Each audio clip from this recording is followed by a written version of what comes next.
Okay, this is a little video just to prove that it runs. I recently went up to start it and I realized that there was the overflow bottle. The cap was cracked on it and the bottle itself had some superficial cracks. So I thought it was probably a good idea to change it. What I didn't realize, first off, it was almost a $60 bottle by the time I got here from Carrier. And second off, that you have to take that upper strut or upper bar loose on the top of the frame over by the radiator condenser that the bottle's actually mounted to, because you can't get to the inside nuts. They're up against the radiator condenser, so which means you have to take the whole front. That's why there's no front cover on the motor right now, and it's also why the shield is up on the top of the engine. I wanted, you know, so that you could see the new bottle. Anybody that was interested could see that I'm not trying to hide anything, I'm not trying to show anything, but I just wanted everybody to see that the new bottle in place, and how clean the actual engine is from the ground here.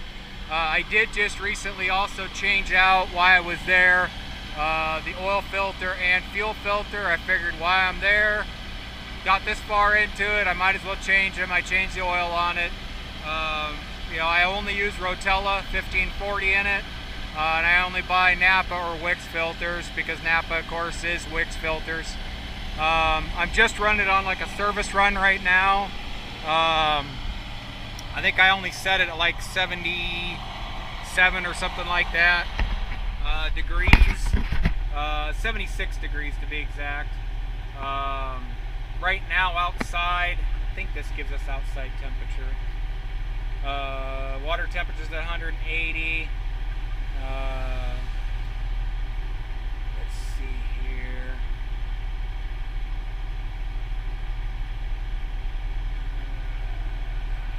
I know it's not that hot out. Battery voltage 14.6, standby is 421 hours on it. There's a serial number, service code. Let's see here.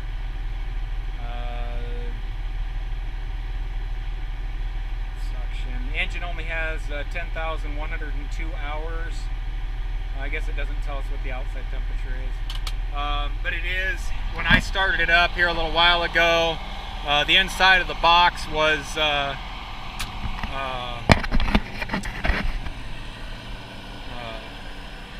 92 degrees. So the inside of the box was 92 degrees when I started it, and of course it's down to 76. It was working its way down to even more than that. I just don't want to take it down to sub-zero, just sitting here right now. As you can see, the truck's kind of a dirty mess. I need to clean it out. We had a accident here by the house, and so I gotten out my triangles to facilitate that, and of course I had to change batteries out of it, all kinds of little things that I've been having to do just to keep this to where it's ready for somebody if they're interested in it. I didn't like the rivets that were holding the upper catwalk in, so I took down the upper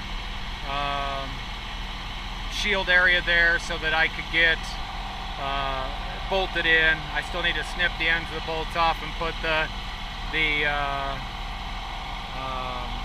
the upper section back up and in. No big deal, it'll be done before anybody wants it. Of course, that's the little holders for your maps and all your stuff up above, which will be back in it, when somebody's interested in it.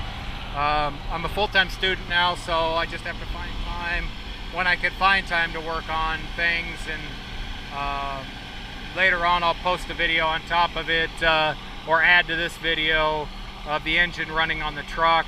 It does have a miss, as I've posted in all my sale bids.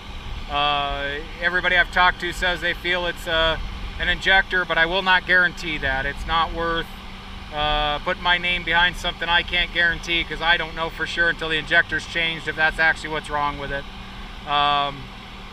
We did have a mechanic come over, Wayne Ferguson, Wayne Service Center here in Safford, came over and looked at it. He has a computer, He hooked it to it, did a cylinder cutout, and it came back with the number 1 cylinder imbalance, which denotes a bad injector, but it could denote something else.